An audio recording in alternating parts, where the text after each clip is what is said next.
Hello guys, let us read today the poem from I Explain a Few Things by J. Pavelo Neruda।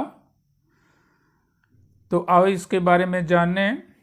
ये जो poet है ये 12 जुलाई 1904 को पैदा हुआ था और सितंबर 23 1973 को ये इसकी मृत्यु हुई थी। तो बहुत सारा इसने अपना जो वर्क है ये पोइट्री पे किया हुआ है। बहुत सारे इसने जो पोइमें हैं वो लिखी हुई हैं और रोमांटिक पोइम भी हैं जिनमें, ठीक है। तो डिस्पेयर की भी पोइम्स हैं। तो आओ इसके बारे में, पोइम के बारे में आगे पढ़ें without wasting the time. Poem starts here, जहाँ पोइम जो है जो स्टार्ट होती है। I lived in a quarter in Madrid with wells with clocks with trees. Mean जहाँ पे पोइट जो है जो एक्सप्रेस करता है उसके अपने घर के बारे में, जिस क्वार्टर में वो रहता है जो मैड्रिड में है। और मैड्रिड जो है ये कहाँ पे है? स्पेन में। मीन स्पेन में उसका एक क्वार्टर है, वो एज ए डिप्लोमेटिक वहाँ बन के गया है, वहाँ रहता है। तो उसका जो घर है वो उसकी जो स्पेन की सुंदरता है, जहाँ क्वार्टर उसके, मीन आप सीधा इसको बोलें कि स्पेन की जो सुंदरता है उसके बारे में वो अपने घर या पूरे स्पेन के बारे में उसकी सुंदरता का वर्णन कर रहा है। कौन? कवि, जहाँ वो रहता है स्पेन में। तो आई lived in a quarter in Madrid, mean कवि जो है वो कहता है कि एक क्वार्टर में मैं जब स्पेन में रहता था, जो मैड्रिड है जो उसकी कैपिटल है स्पेन की, ठीक है। और उसकी जो सुंदरता है ये बहुत ही ज़्यादा है। बेल्स, वहाँ पे बड़ी सुंदर जो घंटियाँ हैं वो लगी हुई हैं। गिरजाघरों में बड़े बड़े घंटे जो हैं, घंटियाँ जो हैं ये लगी हुई हैं। और वहाँ पे बहुत बड़ी बड़ी जो क्लॉक्स हैं, ठीक है, ये लगी हुई हैं। और बहुत ही जो सुंदर दृश्य है पेड़ों का वो वहाँ देखने को मिलता है। Mean from where could be seen the dry face of the castle like a sea of leather. Mean वहाँ से देखा जा सकता है। किसको देखा जा सकता है? वहाँ से नज़ारा देखा जा सकता है, ठीक है। ये एक ऐसी जगह है जहाँ व्यक्ति कैस्टिल मीन स्पेन का मुख्य केंद्रीय प्रदेश है जो विशाल पठार के रूप में है का नज़ारा देखा जा सकता है, जो चमड़े के एक सागर जैसा लगता है। चमड़े के एक सागर जैसा लगता है। और दूसरे शब्दों में अगर कहें तो कैस्टली का पठार जीवन और गतिविधियों से भरपूर है। मीन जीवन वहाँ पे लाइफ जो है वो बहुत ही बिजी है। Mean hustle and bustle is there. Mean वहाँ पे बहुत ज़्यादा चहल पहल रौनक है। मीन भरपूर वो शहर है खुशियों से, हरियाली से, सुंदरता से, स्पेन जो शहर है, राइट। फिर आगे आता है, my house was named the house of the flowers because everywhere geraniums exploded. कभी कहता है कि मेरा घर को जो नाम दिया गया था वो फूलों का घर। मेरे घर को नाम दिया गया फूलों का घर, क्योंकि वहाँ पे हर तरफ, चारों तरफ जेरेनियम के फूल जो जिनके पेटल्स जो हैं ये रेड कलर के या वाइट कलर के ये होते हैं। तो ये फूल वहाँ पे खिलते। एक्सप्लोडेड जहाँ फटना नहीं होता, एक्सप्लोड होता है जहाँ फूलों का खिलना, उनकी ब्लूमिंग मीन ब्लूम करना, फूल जो है वहाँ पे खिलते चारों तरफ। इसलिए मेरे घर को क्या कहा जाता? फूलों का घर कहा जाता। It was a beautiful house, ये एक सुंदर घर था। जाए ऐसा कहें कि स्पेन जो था वो बहुत ही सुंदर शहर था। Beautiful house with dogs and little children, mean वहाँ पे जो कुत्ते थे या छोटे छोटे बच्चे थे वो वहाँ पे खेला करते थे, मीन मौज मस्ती करते थे, हंसी खुशी में रहते थे, अपना जो समय है बहुत ही अच्छे ढंग से वो व्यतीत करते थे। और all you agree Rafael Federico you agree beneath the earth. फिर वो कहता है अरफेल, रोल, अरफेल और फेडरिको जो उसके साथी हैं, जो उसके साथी वहाँ ये मैड्रिड में बन गए थे, जिस घर में वो रहता था। कभी कभी दावत होती थी जी उसके घर पे भी आते थे, या जी उनके घर में जाता था। तो जी उसके बहुत ही जे भी पोइट्स थे, जे भी कवि थे, और इनके साथ जो पोइट का है बहुत ज़्यादा प्यार था। तो अभी इनको कहता है कि क्या मेरा घर सुंदर नहीं था, इनको ये पूछता है। हालांकि वो ये सिविल वार के दौरान रहे नहीं हैं, बीनथ द अर्थ वो धरती के नीचे चले गए हैं, mean they are lying in their graves वो अपनी कब्रों में पड़े हुए हैं, मीन मृत्यु का ग्रास बन गए हैं। लेकिन फिर भी वो उनसे ये पूछता है कि क्या ऐसा नहीं था कि मेरा घर सुंदर नहीं था। अरोल से, रफील से और फेडरिको से ये पूछता है, कहता है कि क्या आप साक्षात नहीं थे इसके, क्या आपने इनको देखा नहीं था। तो वो उनसे पूछता है, हालांकि वो दुनिया में नहीं है। You agree about my house with balconies bear the light of June drowned. क्या कहता है कि आप एग्री हो इस बात से कि मेरी बालकोनीज जो हैं, जो बालकोनीज वहाँ हुआ करती थी, ठीक है। तो जब वहाँ पे जो जून महीने में जो सनलाइट आती थी, bear the light of the sun, सूरज की रोशनी जब आती थी जून महीने में, drowned flowers in your mouth, तो जो फूल थे वहाँ पे जो उगे होते थे वो आपके मुंह तक आ जाते थे, मीन इतनी उनकी ऊंचाई हो जाती थी, इतना सुंदर वहाँ का वातावरण था। तो उनको कहता है ब्रदर ब्रदर, भाई, किसको भाई बोलता है? जो राउल, अरफेल और फेडरिको जो उसके मित्र हैं, जो उसके फ्रेंड हैं, वो भी कवि हैं, तो उनके बारे में उनको वो अपना भाई कहता है। The world of roofs with a cold sun on which the weather went ice. कहता है कि मेरे छत के ऊपर से जब वो शीतल सूरज की वो धूप पड़ती थी तो मेरा छत जो था वो बहुत ही सुंदर दिखता था, बड़ा ब्यूटीफुल लगता था। द वेदर बेन्स टायर्स, और जो मौसम का हाल बताने के लिए एक इंस्ट्रूमेंट जिसको वेदर बेन कहते हैं, ये लगाई होती है छतों के ऊपर, मीन जिधर की हवा होती है वो उधर को उसका डायरेक्शन जो है जो हो जाती है, तो उससे पता चलता है कि वायु जो है ये किस दिशा में बह रही है। इसको वेदर बेन कहते हैं, जो मौसम का हाल बताती है। तो कहता है कि जे घूम घूम करके जे भी वहाँ क्या हो जाती, थक जाती। The fine frenzied fury of potatoes tomatoes multiplied down to the sea, mean कहता है कि वहाँ पे बहुत ही ज़्यादा अच्छी बढ़िया फसल जो है, रिच क्रॉप्स कह सकते हैं पोटैटो और टमाटो की, मीन वहाँ पोटैटो, आलू और टमाटर जो हैं जी मल्टीप्लाइड हो करके मीन कहाँ तक, up to the sea mean जमीन उस समुंदर तक वो फैले हुए हैं, मल्टीप्लाइड हुए हैं।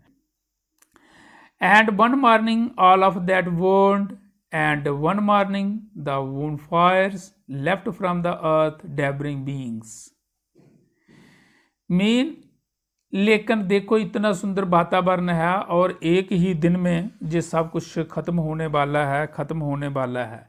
कैसे कि वहाँ पे अगले पल मीन वन मॉर्निंग एक सुबह को वहाँ पे वर्ल्ड हो जाता है, मीन जलने लगता है, जो स्पेन है ये सारा जलने लगता है। एंड वन मॉर्निंग द वोन फायर्स, वहाँ से जो फायर हैं वो निकलते हैं, फायरिंग होती है, और जो अर्थ से लेफ्ट फ्रॉम द अर्थ, और अर्थ से जो अग्नि है, जो ज्वाला है वो ऊंची दूर तक वो चलने लगती है, और डैबरिंग बींग्स, और जिसमें बहुत सारे जो बींग्स हैं, ह्यूमन बींग्स हैं, या काउंटलेस मैन जो हैं, वो वहाँ पे उसमें अग्नि की भेंट चढ़ जाते हैं। And from that moment fire gun powder from that moment, और उसी पल वहाँ पे बहुत भयानक जो है ये फायरिंग होती है, बुलेट्स चलते हैं, गन पाउडर वहाँ पे विस्फोट उसका होता है। And from that moment blood, और उसी पल वहाँ पे खून जो है, रक्त जो है, जी लोगों का, मासूम लोगों का, इनोसेंट पीपल का, बच्चों का वहाँ पे बहने लगता है। Thugs with planes and the moors, mean thugs, ये जो क्रिमिनल नेचर के लुटेरे थे, रबर्स थे, बैंडिट्स थे, ये जहाज़ों में बैठ करके आते। एंड द मूर्स, मूर्स एक कबीला है साउथ अफ्रीका का, जो काले लोग वहाँ पे हैं, तो वो भी इनके साथ वो जहाज़ों पे बैठ करके लुटेरे आते और क्या करते, तो इनके साथ और क्या होते, thugs with signet rings. Signet rings होती हैं, जैसे आपने कोई अंगूठी पहनी है, उसके ऊपर एक क्या होता है, रिंग्स, सिग्नेट, ये थेवा जिसको बोलते हैं। इन लोगों के साथ, इन लुटेरों के साथ वो जो लोग थे वो भी थे। कौन से लोग थे वो? अमीर लोग, धनी लोग। एट द डचेस, ड्यूक की डचेस होती हैं, ड्यूक का डचेस मीन उनकी जो बेगमें, उनकी जो रानी है, ठीक है, उनकी जो औरतें हैं, वो भी उनके साथ बैठकर प्लेन्स में आते, जहाज़ों में आते, और लूट पाट करके, रक्तपात करके वो वहाँ से चले जाते। Thugs with the black friars blessing, mean वो लुटेरे जिनको अपने धर्म गुरुओं की भी आशीर्वाद मिला हुआ था। ब्लैक मीन काले, फ्रेयर्स मीन भिक्षु या धर्म गुरु उनको बोलें, फकीर बोलें, ठीक है। फ्रेयर मीन ये जो ब्लैक, जो हबशी, जिनको हम जो साउथ अफ्रीकन हैं, तो वो वहाँ से अपने धर्म गुरु जो हैं उनकी ब्लेसिंग के साथ ये जो लुटेरे थे ये भी आते। मीन धर्म गुरुओं का भी इसमें हाथ था, उनकी ब्लेसिंग थी, उनको जाओ लूटपाट करो, रक्तपात करो, तो वो आते थे, लूटपाट करके, रक्तपात करके, वो फिर जहाज़ों में बैठ करके अपने देश में चले जाते थे। Came through the sky to slaughter children, वो वायु मार्ग से आते। मीन कहाँ से आते? वायु मार्ग से आते, बच्चों को स्लाटर करते, बच्चों का रक्तपात करते, उन्हें काटते। And through the streets of blood of the children, और पूरी गलियों में बच्चों का खून बहा देते। फ्लोड इजली, आसानी से वो फैल जाता, like the blood of the children, वो बच्चों का खून गलियों में बह जाता। मीन इतना वो जुर्म जो है, इतना जो क्राइम है वो करके जाते हैं।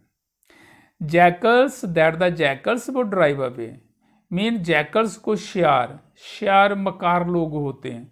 मीन जैकल्स को कौन निकाल सकता है? सिर्फ जैकल्स ही निकाल सकते हैं।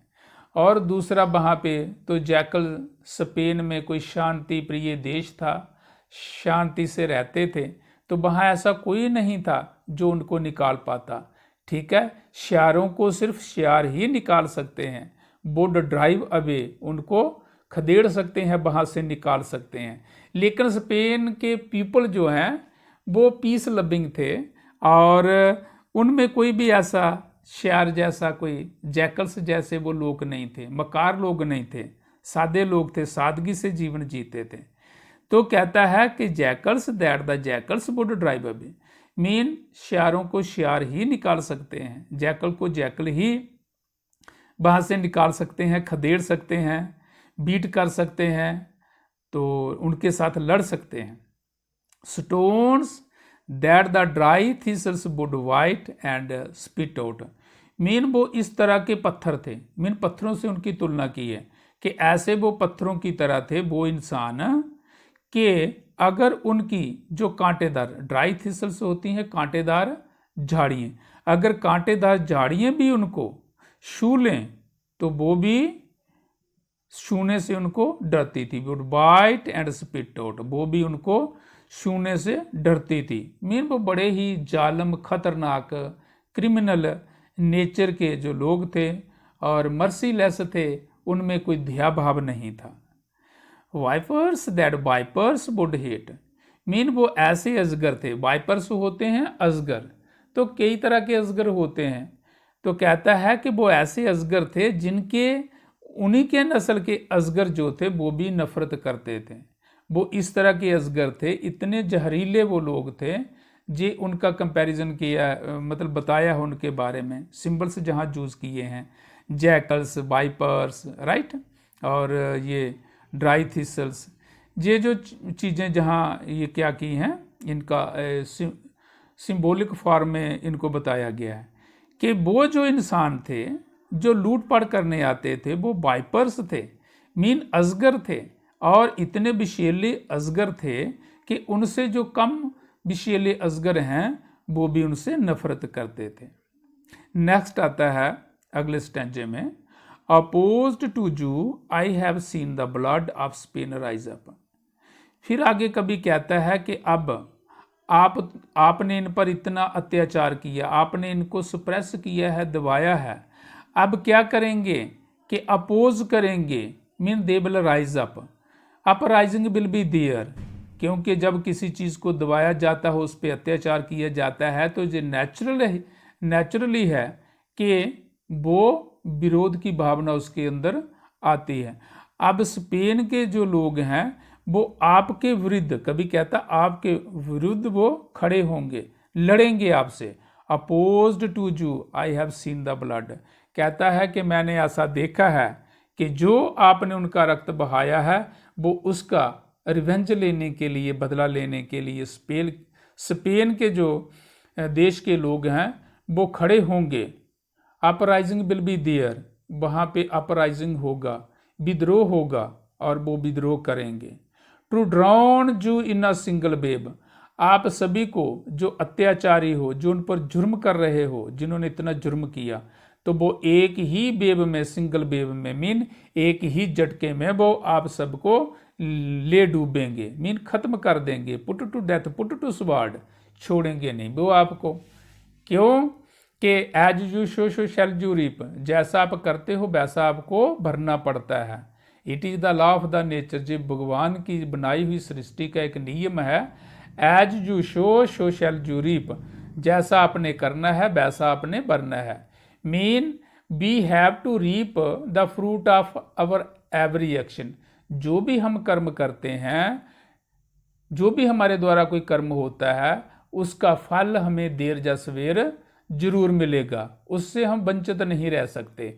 अगर इन ब्लैक जो हैं ये जो लुटेरे हैं, ठग्स हैं, इन्होंने अगर जुर्म किए हैं, अत्याचार किए हैं, मर्सीलेस हैं, तो इनको ये भुगतान करना पड़ेगा। ठीक है, तो फिर वो कहता है, कभी कहता है to drown you in a single wave, वो एक ही झटके में आपको खत्म कर देंगे, आपको डिबो देंगे, आपको मार देंगे।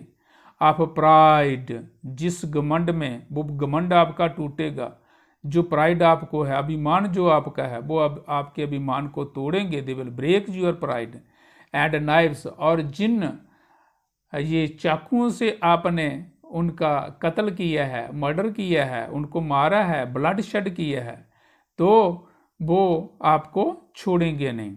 Mean there will be uprising in Spain. Generals traitors consider my dead house, mean वहाँ के जो जनरल्स, उनको कहता है ट्रेटर्स, कहता है कि वहाँ के जो जनरल्स हैं, ट्रेटर्स हैं, हुक्मरान हैं, डिक्टेटर हैं, उन्होंने ये सोचा कि हमने इनके घर को ख़त्म कर दिया। कंसीडर माई डेड हाउस, कि मेरे घर को इन्होंने नष्ट भ्रष्ट कर दिया, ख़त्म कर दिया। ऐसा नहीं है, आपके विचार में ऐसा है कि हमने इनके घरों को ख़त्म कर दिया। जहाँ कभी का घर भी आ जाता है कि कभी के घर को, ठीक है, इन्होंने नेरूदा के घर को ख़त्म कर दिया, नष्ट भ्रष्ट कर दिया, तोड़ दिया। कंसीडर स्पेन ब्रोकन, और अब तुम ये सोचते हो, ये विचार करते हो कि हमने स्पेन को ख़त्म कर दिया, तोड़ दिया। ऐसा नहीं, आपने तोड़ तो दिया लेकिन you have to pay back, इसका आपको जवाब मिलेगा। From but from every dead house burning metals flows, हर एक मरे हुए घर से, मीन जिस घर में जितनी मृत्यु हुई हैं वहाँ एक वर्निंग मेटल फ्लो होगा, एक क्रोध की अग्नि, एक क्रोध की ज्वाला उनके भीतर ये प्रकट होगी। In the place of flower, जहाँ फूल उगते थे वहाँ जे लावा, वहाँ जे क्रोध उनके भीतर ये उगेगा। अब फ्लावर्स के बजाय वहाँ फ्लावर नहीं खिलेंगे, अब खुशियाँ नहीं खिलेंगी, हारमोनी पीस नहीं होगा, वहाँ अपराइजिंग होगा, युद्ध होगा, विद्रोह होगा। और फ्रॉम एवरी डेड हाउस, जिस घर से जो भी जीव मरे हैं वो उनका बदला लेने के लिए burning metals will flow, mean वो ऐसा लावा, ऐसा क्रोध, वो ऐसी अग्नि पैदा होगी जो आप सभी को जला करके राख कर देगी। In place of flower but from every hollow of Spain, Spain rises, mean इस खाली स्पेन से, जे आपने सोचा कि आपने स्पेन को ख़त्म कर दिया, नष्ट भ्रष्ट कर दिया, तोड़ दिया, यू कंसीडर सच, पर ऐसा नहीं, हर स्पेन में से स्पेन विल अराइज, स्पेन जो है ये राइज करेगा, अपराइजिंग विल बी देयर, विद्रोह होगा आपके विरुद्ध जिन्होंने मारा है, क्योंकि you have to reap the fruit of your actions, ये कभी उनसे कहता है। What from every dead child rises a gun with eyes, परंतु अब जो भी वहाँ पे फूल पैदा नहीं होंगे, जो भी अब आने वाली नस्लें पैदा होंगी, जो भी बच्चे पैदा होंगे वो अपने हाथों में एक गन लेकर के पैदा होंगे, मीन उनमें इतना ज़्यादा जोश होगा। देखिए जो बच्चे अभी बॉम्ब में हैं, गर्भ में हैं, तो उनकी माताओं ने जो भी देखा है, ये मंजर देखा है, ये दृश्य देखा है रक्तपात का, अत्याचार का, तो उनके भीतर जो उनको फीडिंग मिल रही है, जो विचार मिल रहे हैं भीतर कोख में बैठे हुए बच्चों को, तो जब वो लेकर के घृणा लेकर के, मीन अपने हाथों में वो बंदूकें लेकर के जब पैदा होंगे तो वो आपका भी बुरा हाल करेंगे। From every crime are warn words, mean हर क्राइम का आपको जवाब मिलेगा, उसके बदले आपको गोली मिलेगी, गोलियां मिलेंगी। जो भी बच्चे पैदा होंगे वो गोलियों की भांति, वो नफरत भीतर से ही, वो नफरत का भाव लेकर के, घृणा का भाव लेकर के, बदले की भावना लेकर के वो पैदा होंगे, क्योंकि जो माताएं गर्भ अवस्था में उस समय थी, जो बच गई, उनके भीतर की जो ज्वाला है, अग्नि है, वो उनको फीड कर रही है। और वो बच्चा जब इस संसार में आएगा, जन्म लेगा, तो उनके हाथों में गन्स होंगी, बदले की भावना होगी, और वो बुट्स लेकर के पैदा होंगे। That will find you one day in the house of hurt, तो वो फिर आपको उस दिन पता लगेगा जब वो आपसे बदला लेंगे। You will ask by his poetry has nothing of the earth of the leaves, आप पूछते हो, आप कहते हो कि मैं धरती के बारे में, नेचर के बारे में, उन कोमल पत्तों के बारे में, उन फूलों के बारे में, नेचुरल ब्यूटी के बारे में क्यों नहीं लिखता। Of the grand volcanoes of his native country, और मेरे देश की, चिलियन था वो, चिली में रहने वाला, तो मेरे देश की चिली में वॉल्केनोज आते रहते हैं, भूचाल, ये जो ज्वालामुखी आते रहते हैं, तो आप कहते हैं कि उनके बारे में मैं अपने जो नेटिव, मेरी जो कंट्री है, जो देश है, जो मेरी मातृभूमि है, मैं उसमें आने वाले जो वॉल्केनोज हैं, जो ज्वालामुखी वहाँ पे आते हैं बड़े बड़े, मैं उनके बारे में क्यों नहीं लिखता, मैं नेचर के बारे में क्यों नहीं लिखता, प्रकृति के ऊपर क्यों नहीं लिखता। आप जे मुझे पूछते हैं तो मैं उन लोगों से जे कहता हूँ, come and see the blood through the streets, आओ और इन बहती हुई स्पेन की गलियों में ये रक्तपात देखो, खून बहता देखो। Come and see the blood through the streets, आओ और देखो बहता हुआ खून इन गलियों में।